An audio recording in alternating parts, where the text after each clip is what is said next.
Juga saya kira juga pasti akan sedikit berkurang karena sama-sama tahu titik lemah dan titik kuat masing-masing. Dan yang paling penting kami meyakini para pasangan calon presiden wakil presiden niatnya hanya satu, untuk menjaga kedamaian Ibu Pertiwi dan untuk membangun negeri tercinta Indonesia Raya ini.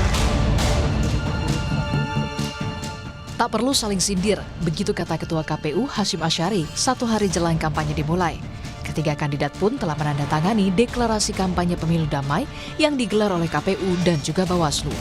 Berkomitmen menjaga pemilu yang jujur, adil, berintegritas, bebas hoaks dan juga sara. Calon Presiden nomor urut 1, Anies Baswedan pun mengajak semua pihak, termasuk penyelenggara pemilu, memulihkan kepercayaan publik. Integritas pemilu kita bukan dinilai dari fakta yang kita tanda tangani, tapi dari peristiwa di lapangan yang sesuai dengan fakta yang kita tanda tangani. Konsistensi di tempat paling ujung itu yang paling penting. Yang berikutnya mari kita sama-sama jaga. Karena baru pada pemilu kali ini, menjelang Pilpres kali ini, keramaian tentang kecurangan itu ramai sekali di masyarakat. Sementara calon presiden nomor urut 2, Prabowo Subianto menyebut berbagi tugas dengan cawapresnya Gibran Rakabuming Raka di masa kampanye. Dan Jabodetabek menjadi titik awal kampanye yang dipilih paslon nomor urut 2, Prabowo Gibran. Ya, mungkin kita ada doa bersama nanti sebagai kick off. Habis itu kita sudah mulai bagi tugas, ya. Yang muda bergerak kemana-mana. Oke. Kita kick off di sekitar Jabodetabek. Capres Cawapres nomor urut 3, Ganjar Mahfud memulai kampanye di hari pertama di ujung timur dan barat Indonesia. Keduanya berbagi tugas, Ganjar di Merauke, sementara Mahfud MD di Sabang Aceh. Besok ke Merauke. Besok ke Merauke, harapan kita Pak Mahfud besok bisa ke Aceh. Izinnya lagi diurus karena tadi belum diizinkan oleh Presiden. Maka tadi saya telepon Pak Pratik, mohon kiranya saya dan Pak Mahfud, mobil khusus untuk Pak Mahfud itu bisa diizinkan besok ke Aceh. Karena ada PP baru yang baru rilis di hari Kamis kemarin. Sehingga kita akan memulai, saya dari timur, Pak Mahfud dari barat. Insya Allah nanti dalam putaran-putaran itu puncaknya di GBK. Terakhir akan kita di sini. Ya, oke. Ketiga kandidat punya waktu 75 hari meyakinkan publik dengan gagasan dan program kerja terbaik yang mereka sampaikan di masa kampanye ini. Tim Liputan, Kompas TV.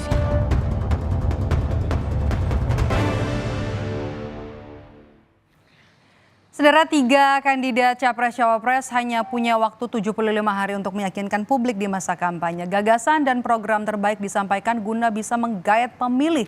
Kita bahas bersama dengan Guru Besar Psikologi Politik Universitas Indonesia, ada Hamdi Muluk. Selamat sore, Prof. Hamdi. Selamat sore. Prof, langsung saja nih, 3 paslon kan punya waktu 75 hari ya. Dari sisi psikologi, ini efektifkah untuk caper alias cari perhatian pemilih, apalagi kan sekarang sudah ada PP ya mengizinkan untuk cuti 1 hari kerja selama seminggu bagi menteri dan juga bagi wali kota. Efektif nggak sih 75 hari ini?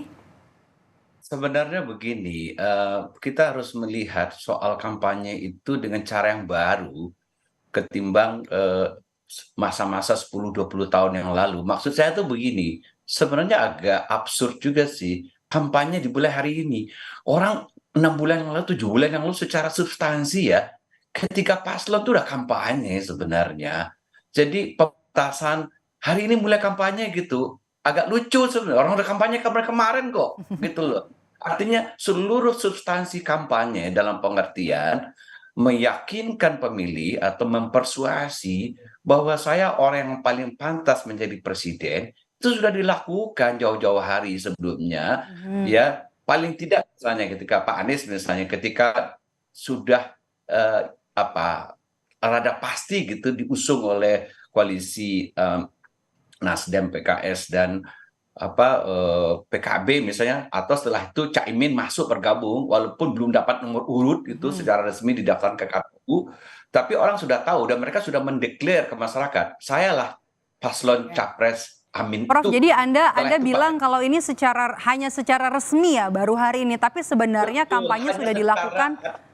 betul, secara resmi, secara administratif, apapun lah namanya, secara resmi administratif, hari ini ada dimulai kampanye. Secara substansial, seluruh perangkat-perangkat campaign itu sudah dimulai jauh-jauh hari sebelum ini gitu loh. Jadi dilakukan tiga-tiga oleh paslon itu gitu loh.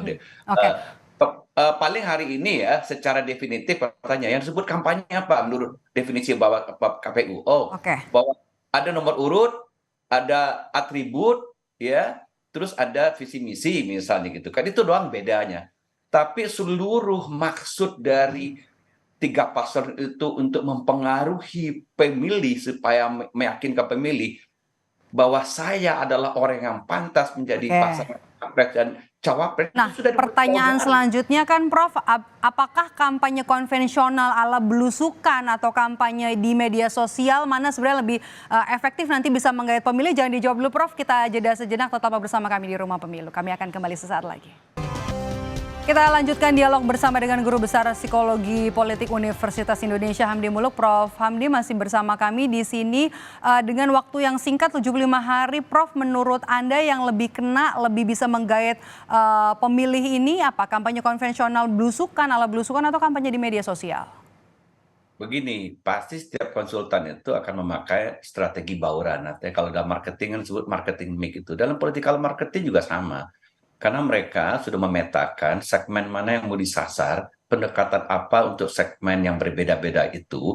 Nah tentu nggak bisa lagi kita memaknai kampanye seperti zaman 30 tahun yang lalu dikumpulkan di lapangan, nggak begitu. Sekarang media untuk campaign itu banyak gitu loh. Jadi terutama sekarang orang akan membuat kampanye yang lebih masif di medsos. Karena memang faktanya rata-rata orang Indonesia itu 8 jam itu engage di internet lah, mencari informasi gitu. Apalagi orang muda ya, orang muda itu lebih angka rata-rata menjelajahi browsing di internet dan di media sosial itu lebih masif lagi. Nah, pemilih milenial dan pemilih Gen Z itu kan kira-kira kalau ditotalin nyampe 53% lah, lebih separuh gitu, mungkin akan menjadi perebutan dari tiga paslon ya. Jadi menurut Anda gimmick politik ini untuk bisa jadi strategi menggait pemilih muda ini efektif atau enggak? Atau justru pemilih muda ini sebenarnya lebih rasional, bahkan sebelum kampanye pun mereka sudah tahu mau pilih siapa? Betul, itu yang ingin saya katakan. Soalnya kalau kita lihat angka-angka survei relatif dari 2 bulan terakhir itu, kemantapan pilihan terhadap calon itu sudah sampai 80% sebenarnya. Jadi hanya 20% dari tiap orang, dari kita tanya dia milih siapa gitu, yang mungkin akan berubah gitu loh. Jadi ini kan sebenarnya ceruknya tipis dengan kampanye 75 hari ini akan mempengaruhi lagi preferensi pemilih gitu loh. Nah mungkin ya yang agak penting bagi kita 75 hari ini bagi demokrasi kita ya, bahwa selama ini kan diskursus tentang visi misi program itu kayak apa gitu, itu kan belum banyak dieksplor. Nah itu mungkin pentingnya nanti debat 5 kali oleh KPU resmi ya, kan harus datang ya. Kemarin ada juga debat-debat dari undangan dari universitas, undangan dari ormas, tapi secara resmi di forum yang resmi belum ya.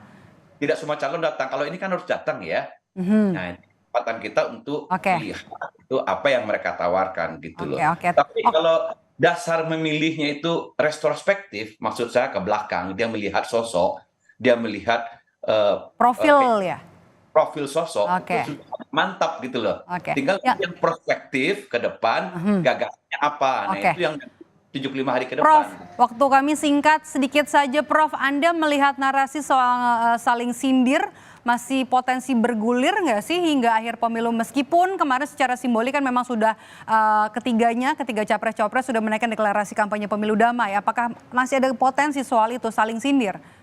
Mungkin ada, tapi saya melihat sekarang saling sindir itu sudah berlangsung sebulan terakhir dan masyarakat sudah mulai jenuh sebenarnya. Orang sudah mulai narasinya muter-muter di situ, saling sindir itu nggak jauh-jauh, jadi mulai jenuh narasinya itu. Jadi mungkin ya bagi kita, kalau kita mau lihat pertarungan yang lebih martabat. Lebih baik sindir-sindir hilang deh, atau politik-politik hoax, kampanye hitam itu dihilangin. Kita pengen nunggu aja sebenarnya gongnya 75 hari ini. Anda mau nawarin apa gitu loh. Nah itu kita fokus ke situ gitu loh. Oke, baik, masyarakat sudah jenuh dengan saling sindir, lebih baik bertarung ide dan juga gagasan selama masa kampanye 75 hari ini sebelum nanti akhirnya publik bisa menentukan pilihan siapa yang nanti akan dipilih untuk Pilpres 2024. Terima kasih sudah bergabung bersama kami sore hari ini, Guru Besar Psikologi Politik Universitas Indonesia Hamdi Muluk. Saya selalu Prof. Hamdi.